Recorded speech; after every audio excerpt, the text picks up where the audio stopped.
Hey guys, welcome back to 8,000 Miles of Food. Today, me and my Bubba Irina will be making meat Vareniki. So this recipe's been passed down through Bubba's family and so many generations. So we're going to run you through the steps from the preparation stage up until cooking. So I hope you enjoy. So the first step of making Vareniki is actually making the filling. So what Bubba's doing right now is just frying up the beef mince, and we've got the onions cooking away over here. And after they're done, we'll add the spices in. So now that the beef has been cooked and the onions have been softened, we've added a few spices into there. So all seasoned spices, salt, pepper, and a beef cube. So now we'll combine the two and let them sit to rest while we get on with the dough.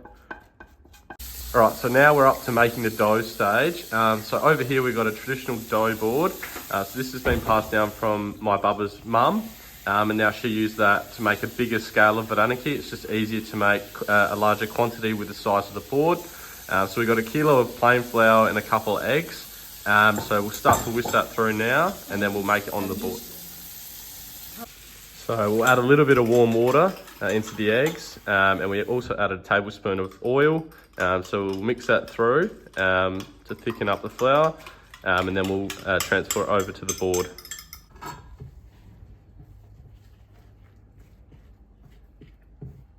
So after we've finished making the dough, we're lightly kneading it, just so that when it's ready to have the meat put in it, it's light and fluffy and doesn't taste too tough. So after we've rolled out the dough, so what we did at the start is we've taken a little bit of the dough, cut off what we need, so that's over there, and we've left the rest here to sit underneath the cloth so it doesn't rise. Don't dry. And dry out also. And we're also just cutting circles here, which will be kind of the form of the dumplings once they've been made.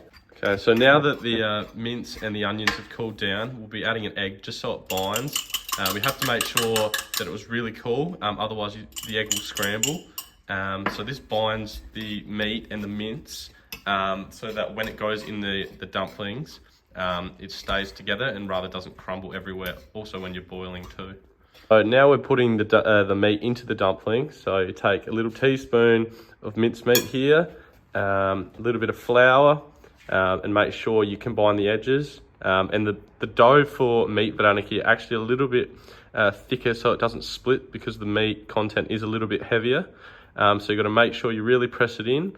And as Bubba said to me before, at the end, to make them look a little bit fancier, you curl in either side to make them into little circles, which is generally what you do with meat Vareniki.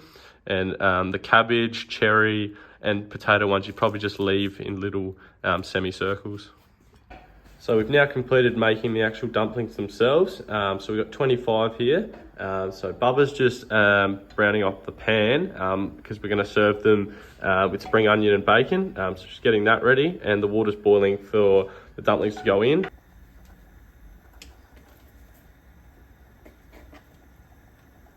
So now that they've been boiled, we quickly transfer them into the bacon and the spring onions to crisp them up a little bit, and then we'll transfer them onto a bowl and ready to eat.